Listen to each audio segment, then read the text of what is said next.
algún retórico profesor detrás de un escritorio que ha leído sobre el asunto, y eso lo transmite a los demás. Estas son las palabras que el apóstol Pablo las escribió estando en una cárcel romana, pero al leerlas da la impresión de que estuviera en un hotel de 5 estrellas. Uno hasta esperaría que él se despidiera diciendo, desearía que estén aquí. Estoy seguro que usted estará pensando, bueno, ¿y eso qué tiene que ver conmigo? Amigo, escúcheme. Hay más.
De una clase de prisión.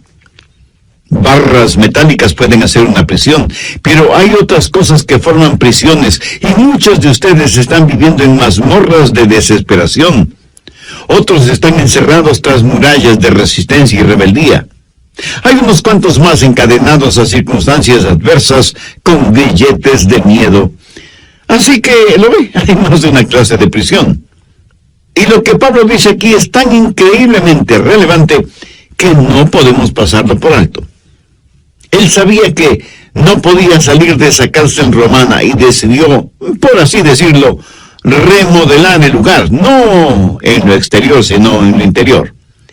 Por eso en Filipenses 4:11 dice, he aprendido a contentarme cualquiera que sea mi situación. Bien, ¿cuáles son esos 5 principios que encontramos en esta porción de las Escrituras? Creo que será bueno leer los versículos pertinentes y luego los estudiaremos uno por uno. Empecemos a leer en el verso 4. Regocijaos en el Señor siempre. Otra vez digo, regocijaos. Vuestra gentileza sea conocida de todos los hombres. El Señor está cerca. Por nada estéis afanosos, sino sean conocidas vuestras peticiones delante de Dios en toda oración y ruego, con acción de gracias. Y la paz de Dios, que sobrepasa todo entendimiento, guardará vuestros corazones y vuestros pensamientos en Cristo Jesús. Por lo demás, hermanos, todo lo que es verdadero, todo lo honesto, todo lo justo, todo lo puro, todo lo amable, todo lo que es de buen nombre, si hay virtud alguna, si hay algo digno de alabanza, en esto pensad. Lo que aprendisteis y recibisteis y visteis en mí, esto haced. Y el Dios de paz estará con vosotros. Bien, comencemos a estudiar esos 5 pasos. Primer paso, aprenda a regocijarse en la presencia del Señor. Específicamente, veamos los versos 4 y 5. Regocijaos en el Señor siempre. Otra vez digo, regocijaos. Vuestra gentileza sea conocida de todos los hombres. El Señor está cerca. No debemos olvidar el motivo por el cual Pablo estaba preso, por predicar el Evangelio del Señor Jesucristo. Pero en esa cárcel no estaba solo. Sabía que Jesús estaba con él. Por eso dice esas extraordinarias palabras, regocijaos en el Señor siempre, el Señor está cerca. Por favor, note que Pablo no está haciendo referencia a la profetizada segunda venida de Jesucristo a la tierra. Está diciendo que el Señor estaba ahí con él en esa prisión y por eso se regocijaba en el Señor. Y esto es algo extraordinario que todos debemos aprender, sin que importe en dónde estemos, o cuán oscura parezca la noche, o cuán lleno de obstáculos esté el camino, o cuán grande sea el problema. Jesucristo está con nosotros, siempre presente. Jesús mismo dijo, no te desampararé ni te dejaré. Y de lo que es mi experiencia personal, Él nunca ha dejado de cumplir sus promesas. Confiar en el Señor es la única manera de entender esa, de otra manera, ilógica declaración de Pablo, regocijaos en el Señor siempre. Ahora quiero que entienda lo siguiente en forma muy clara. Usted no se regocija en las circunstancias.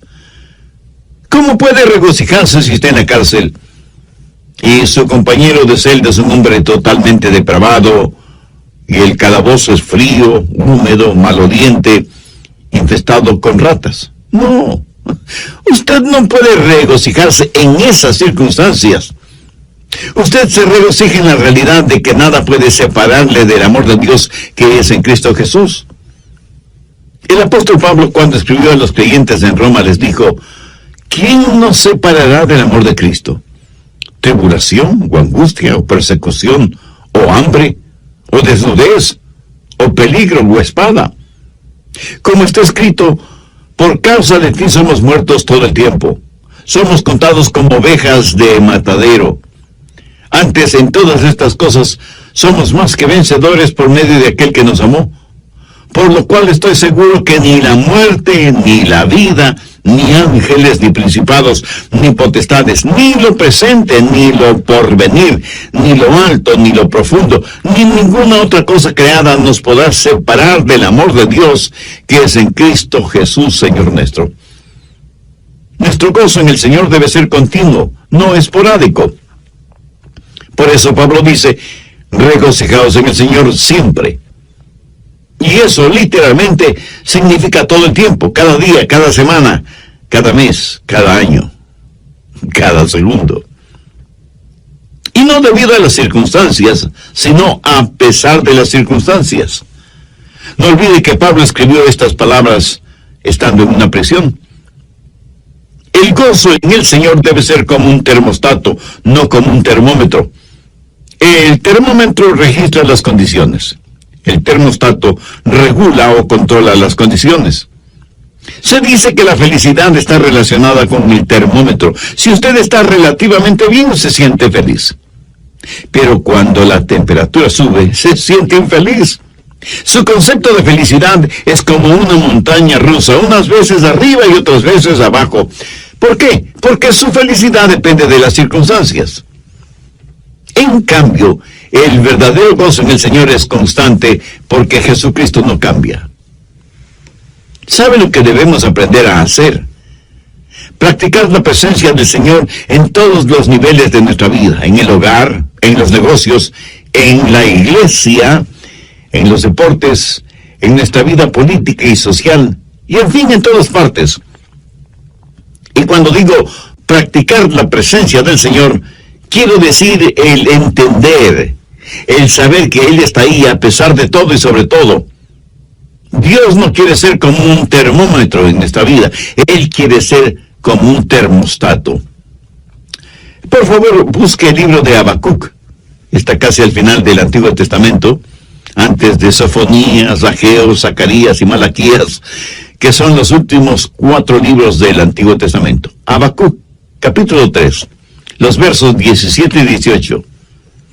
Aunque la higuera no florezca, ni en las vides haya frutos, aunque falte el producto del olivo, y los labrados no den mantenimiento, y las ovejas sean quitadas de la majada, y no haya vacas en los corrales, con todo, yo me alegraré en Jehová, y me gozaré en el Dios de mi salvación.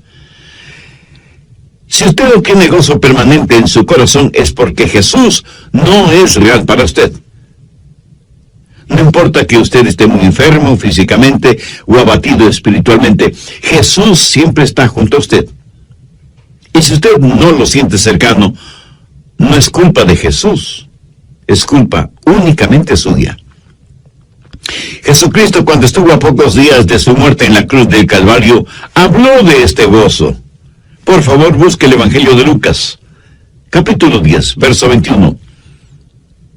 En aquella misma hora Jesús se regocijó en el Espíritu y dijo: Yo te alabo, oh Padre, Señor del cielo y de la tierra, porque escondiste estas cosas de los sabios y entendidos y las has revelado a los niños. Sí, Padre, porque así te agradó. Y un poco antes de ser arrestado, juzgado y sentenciado a morir en la cruz, Jesús dijo: Estas cosas os he hablado para que mi gozo esté en vosotros y vuestro gozo sea cumplido.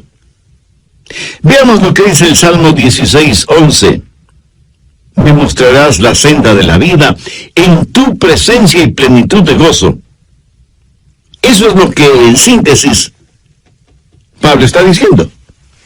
Aunque lo habían puesto en la cárcel y estaba fuertemente encadenado, no pudieron hacer lo mismo con el Cristo resucitado que estaba con él en esa prisión. Aunque los carceleros romanos no podían verlo, era una realidad. Sobre todo para Pablo ese momento. Regocijaos en el Señor siempre. Entonces el primer paso es regocijarse en el Señor. Si usted quiere tener una buena actitud mental, encuentre su gozo en el Señor, no en las circunstancias. Porque las circunstancias cambian, pero Jesús nunca cambia. Mírelo, considérelo, contémplelo, ámelo. Encuentre su gozo en Él. Segundo paso, confíe en el poder del Señor. No solo que debe regocijarse en la presencia del Señor porque Él está junto a usted, sino que debe confiar, debe depender del poder del Señor. En el verso 6, Pablo dice: Por nada estéis afanosos, si no sean conocidas vuestras peticiones delante de Dios en toda oración y ruego con acción de gracias. Ahora, ¿qué quiere decir el apóstol? Que si usted tiene un problema, debe contárselo a Dios.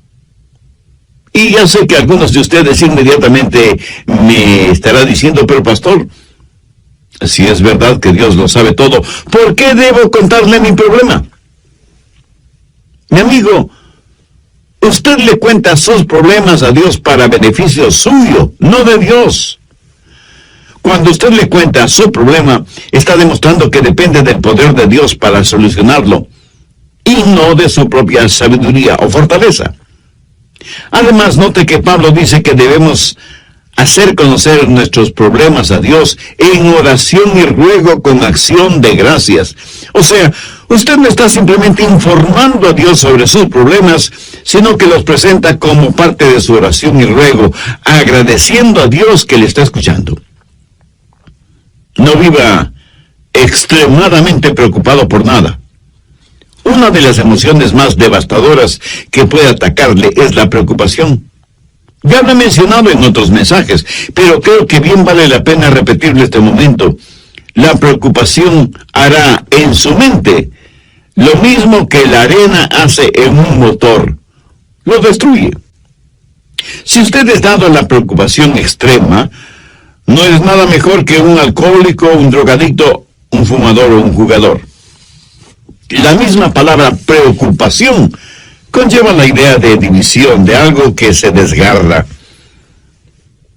En un lado está la mano de la esperanza, y en el otro lado está la garra del miedo. Y usted, estando en la mitad, prácticamente se desgarra entre la esperanza y el miedo. En el capítulo 6 de Mateo, el Señor Jesús enfáticamente nos advierte contra la preocupación. Mire lo que dice el verso 27.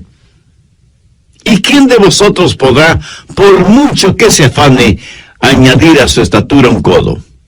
Esa frase, por mucho que se afane, no significa otra cosa que por mucho que se preocupe. Y la preocupación, francamente, no sirve absolutamente para nada. Bueno, en realidad, sí sirve para algo. Sirve para preocuparnos. Pablo dice que no debemos estar afanosos, o sea, ansiosos, preocupados en demasía por cosas que son futuras, distantes, y sobre las cuales no sabemos realmente nada. Preocuparnos no nos hace ningún bien. La preocupación es como una silla mecedora, nos da algo en qué pensar, pero no nos conduce a ninguna parte. Los psicólogos del comportamiento humano dicen lo siguiente sobre la preocupación. 40% de aquello por lo cual nos preocupamos nunca llega a suceder. 30% ya ha sucedido y la preocupación nada puede cambiar.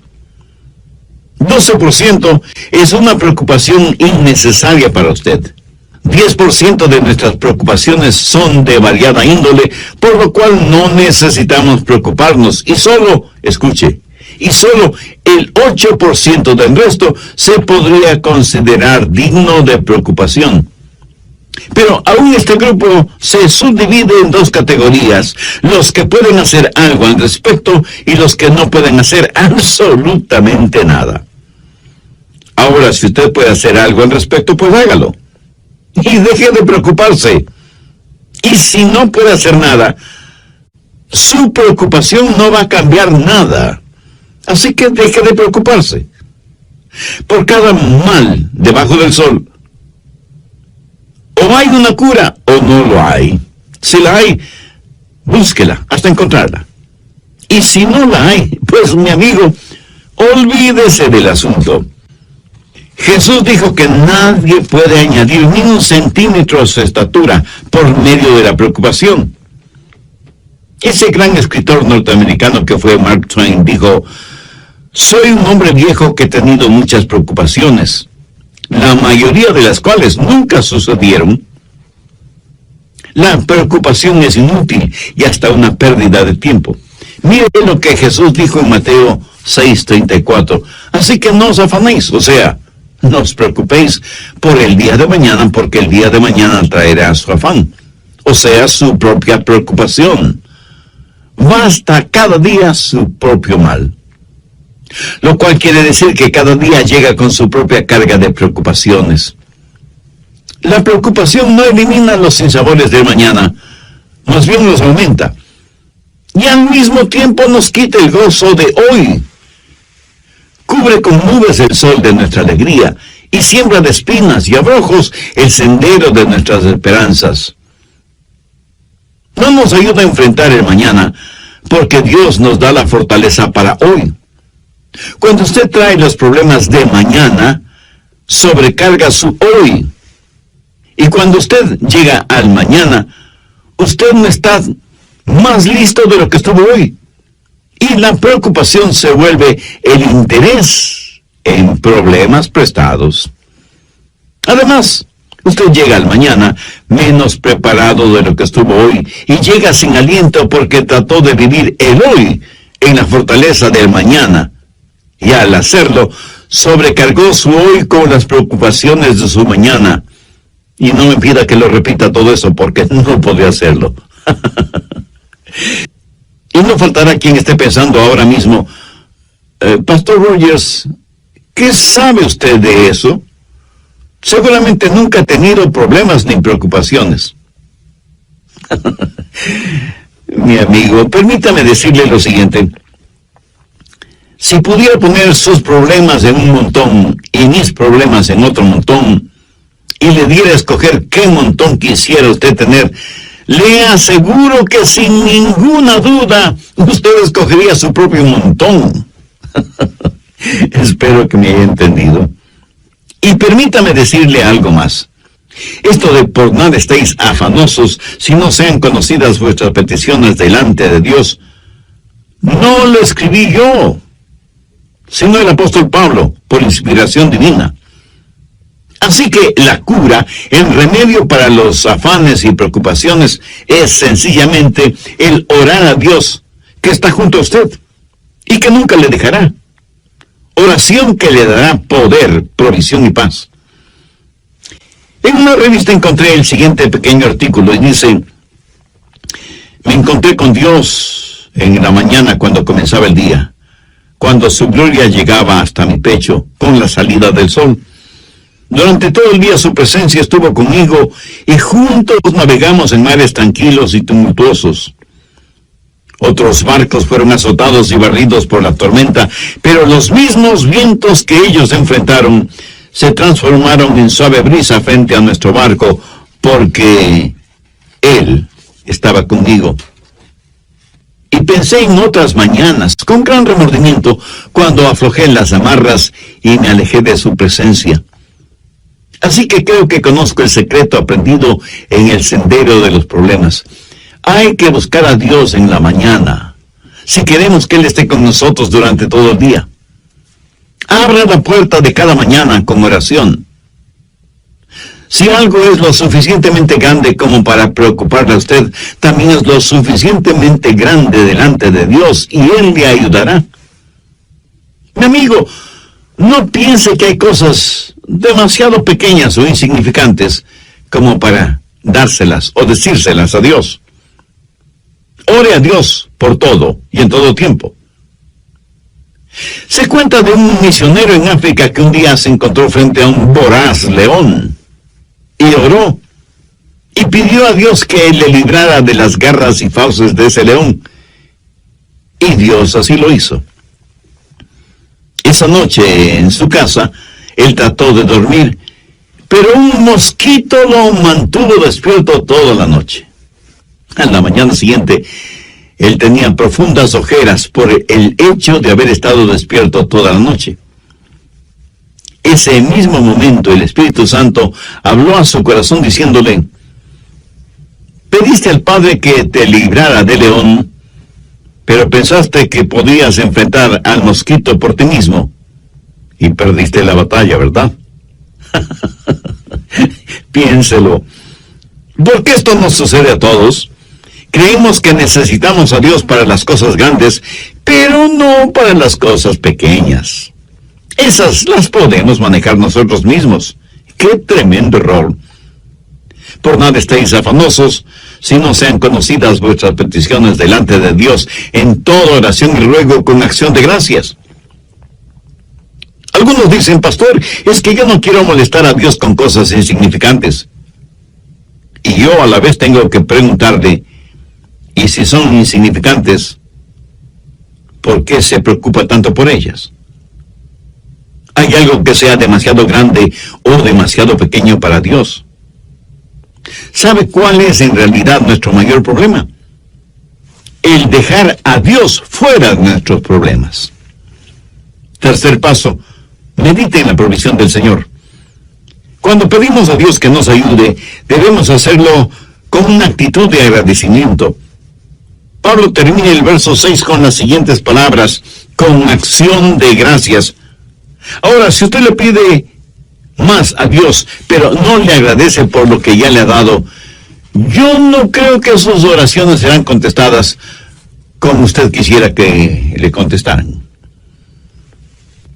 ¿Sabía que no hay mayor expresión de fe que la gratitud, y que la preocupación es la mayor expresión de ingratitud? Piénselo. La gratitud es la mayor expresión de la fe, y la ingratitud es la mayor expresión de la ingratitud, de la preocupación, de la incredulidad. Por lo tanto, rehúse el preocuparse innecesariamente. Deje sus problemas en manos de Dios y agradezca a Dios por lo que ya ha hecho y por lo que hará por usted. ¿Por qué Pablo nos anima, nos pide, nos exhorta a tener un espíritu de gratitud, siendo que él mismo está preso y encadenado en una inmunda prisión romana? Pues debido a las bendiciones que había recibido. A veces tenemos que saber enfocar las cosas. A veces nos encerramos en nuestra autocompasión y fracasamos en ver las bendiciones de Dios. No reciba las cosas como que las mereciera, sino con profunda gratitud. Busque el Salmo 68, 19. Bendito el Señor. Cada día nos colma de beneficios el Dios de nuestra salvación. Note que después de este verso hay una palabra, Selah. Esta palabrita significa piense. Permítame compartir con usted lo que hasta ahora he aprendido en este mi peregrinar en esta tierra. Las personas ingratas son, por lo general, personas infelices. O sea, no saben lo que es la alegría, la felicidad. Algunas personas, en vez de ser humildemente gratas, son altivamente ingratas. Y creo que todos conocemos a personas así. Son personas llenas de amargura, temores, negativismo, egoísmo y autocompasión. Amigo, regocíjese en la presencia del Señor, confíe en su poder, medite en las provisiones de Dios. Cuarto paso, descanse en la paz del Señor. Veamos Filipenses 4:7. Y la paz de Dios, que sobrepasa todo entendimiento, guardará vuestros corazones y vuestros pensamientos en Cristo Jesús. La paz de Dios está ahí para guardarle y para protegerle. Cuando Pablo estuvo en la cárcel, lo más probable es que estuvo custodiado por soldados romanos día y noche. Después de todo, Pablo era un prisionero importante. Y el apóstol, mirando a esos soldados romanos, se dijo: yo tengo algo mejor que me protege. Tengo la paz de Dios. Él tenía el gozo mismo de Dios, protegiéndole, guardándole, aún dentro de esa lóbrega celda. Él sentía la presencia de Cristo en él, en esa prisión. ¿Qué clase de paz es la que tuvo Pablo?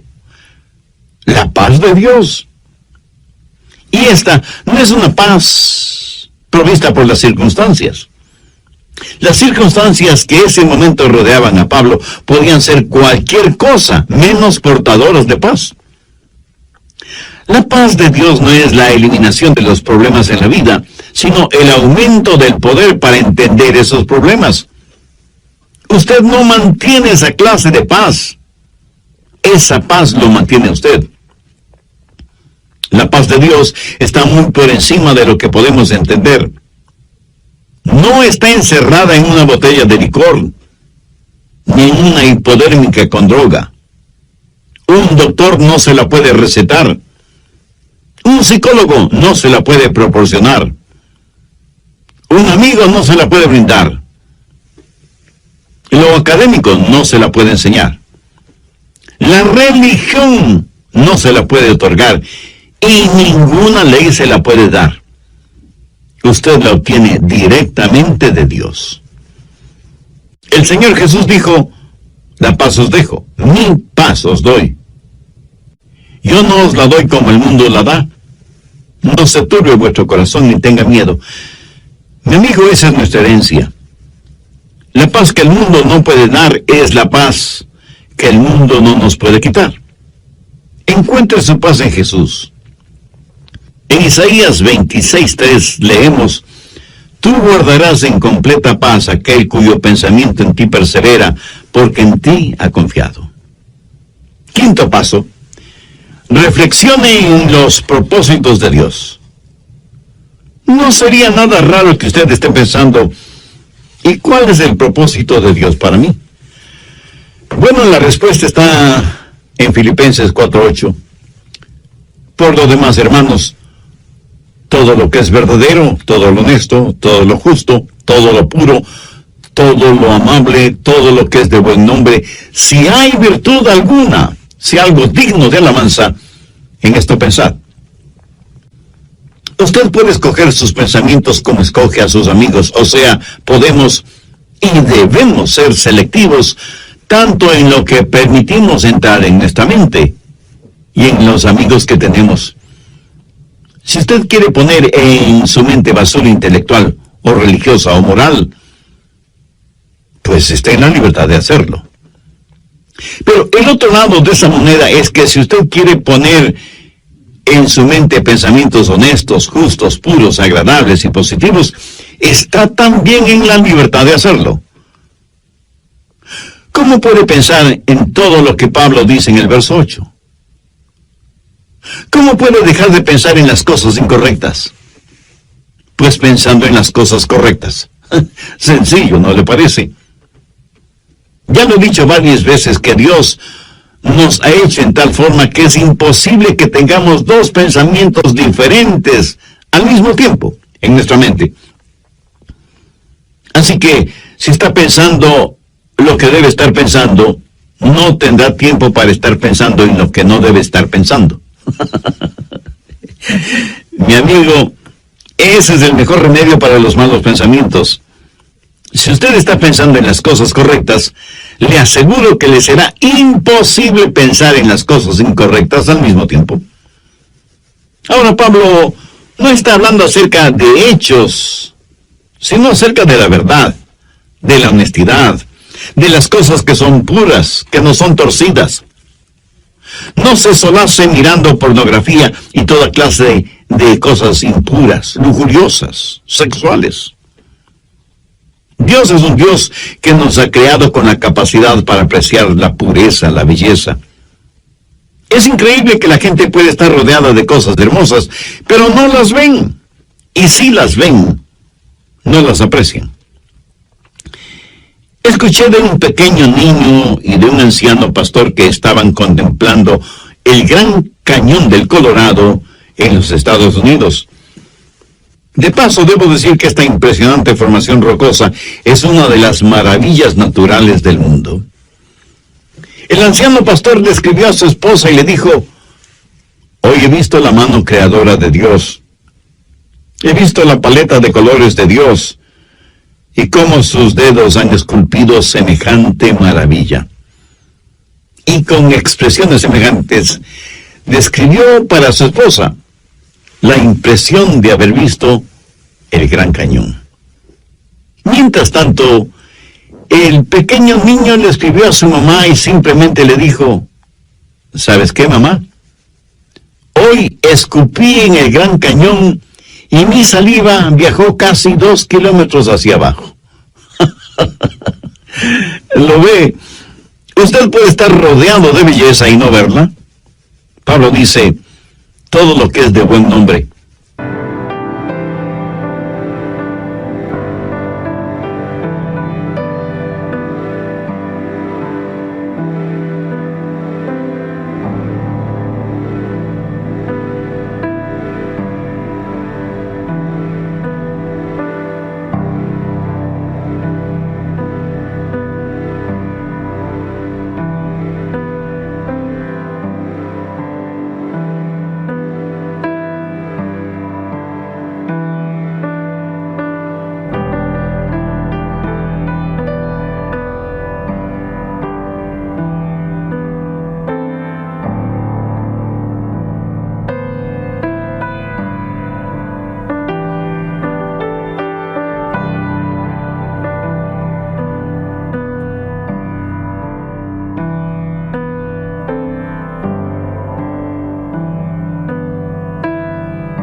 Pablo la autoridad para decir lo que dice en el verso 9: lo que aprendisteis y recibisteis y oísteis y visteis en mí, esto haced, y el Dios de paz estará con vosotros.